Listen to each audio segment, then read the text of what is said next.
चलो विद्यार्थी मित्रों, अब हम गद्य की समझ लेते हैं। तो सबसे पहले चेन्नई के तीसरी कक्षा में पढ़ रहे एक बच्चे ने प्रश्न पूछा कि आप अपने बचपन की कोई यादगार घटना हमें सुना सकते हैं। तो डॉक्टर कलाम ने कहा कि जब मैं 5वीं कक्षा में पढ़ता था तो मेरे शिक्षक श्री शिव सुब्रमण्यम अय्यर हमें पक्षी कैसे उड़ता है वो हमें दिखाना चाहते थे। तो उन्होंने हम सब विद्यार्थियों को रामेश्वरम के समुद्र तट पर ले गए और वहां पर हमें जीवंत उदाहरण दिखाया कि पक्षी कैसे उड़ते हैं। वह घटना मेरे मन मस्तिष्क में हमेशा के लिए बस गई और उसी घटना से मुझे विज्ञान पढ़ने की प्रेरणा मिलती है। तो उसी घटना से डॉक्टर कलाम विज्ञान पढ़ने की प्रेरणा लेते हैं। अब दूसरा प्रश्न है नागपुर से, जो कक्षा 5 के छात्र ने पूछा है कि बचपन में हमें किस भाषा को प्रमुखता देनी चाहिए। तो डॉक्टर कलाम कहते हैं कि बचपन में हमें शिक्षा का माध्यम मातृभाषा ही रखना चाहिए, क्योंकि विद्यार्थी जिस भाषा में सोचता है उसी भाषा में वो अपने विचार, अपनी बातें अच्छी तरह से प्रकट कर सकता है। हाँ, वैश्विक स्तर पर संपर्क बनाने के लिए अंग्रेजी जैसी विदेशी भाषा का ज्ञान होना भी जरूरी है।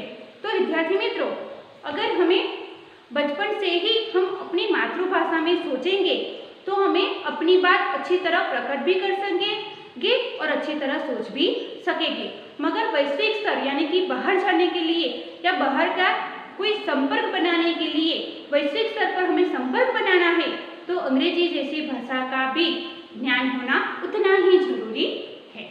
अब तीसरा प्रश्न है मुंबई से, जो कक्षा 5 में पढ़ रहे एक छात्र ने पूछा है, यदि हम आपकी तरह बनना चाहे तो हमें क्या करना होगा। तो डॉक्टर कलाम इसका उत्तर देते हैं कि पहले तो तुम यह सोचो कि तुम्हें क्या बनना है, लक्ष्य निर्धारित करो और लक्ष्य निर्धारित करने के बाद तुम्हें उस दिशा में परिश्रम करना है और परिश्रम करते समय आने वाली सभी मुश्किलों का डटकर मुकाबला करना है और जीवन में तभी सफलता मिलेगी। सामान्य आर्थिक स्थिति के बालक भी अगर जी तोड़ मेहनत करे और आगे बढ़े तो वो सहजपूर्वक अपने काम में आगे निकल सकते हैं और बड़े आदमी भी बन सकते हैं। मुंबई की कक्षा 7 की छात्रा ने प्रश्न पूछा है कि वह कौन सी बड़ी चुनौती है जिसका सामना आज हमें करना पड़ रहा है। तो डॉक्टर कलाम उसके उत्तर में कहते हैं कि भारत को सन 2020 तक एक विकसित राष्ट्र के रूप में परिवर्तित करना और देश के 1 अरब से ज़्यादा नागरिकों के चेहरों पर मुस्कान देखना, यह राष्ट्र की सबसे बड़ी चुनौती है। यानी कि 1 अरब से ज़्यादा लोगों के चेहरों पर मुस्कान देखना, वो भी 2020 तक, यह सबसे बड़ी चुनौती हमारे देश के लिए है। अब आगे का प्रश्न इटावा की कक्षा 11 के छात्र ने पूछा है कि भारत 2020 तक विकसित राष्ट्र बन जाएगा, ऐसा आपने कहा है, मगर बढ़ती जनसंख्या और बेरोजगारी इसे संभव होने देगी। तो डॉक्टर कलाम इसका उत्तर देते हुए कहते हैं कि विकास स्वयं जनसंख्या वृद्धि को रोकने की अचूक औषधि है। इसमें जनसंख्या विशेषकर स्त्री शिक्षा को बल दिया जाएगा। इससे छोटा परिवार सुखी परिवार की मान्यता प्रचलित होगी। तो भारत 2020 का मिशन यहाँ के युवाओं को रोजगार के पर्याप्त अवसर सुलभ कराएगा। ग्रामीण क्षेत्रों में भी बड़ी संख्या में उद्योग धंधे विकसित किए जाएंगे और जिससे उन क्षेत्रों में रोजगार की मात्रा बढ़ेगी और भारत आगे बढ़ेगा। जोधपुर दौरे पर जब डॉक्टर कलाम निकलते हैं तो वहां पर एक छात्रा ने प्रश्न पूछा था कि क्या हम अति विशिष्ट व्यक्तियों के दौरे पर हो रहे अनावश्यक खर्चे को कम नहीं कर सकते।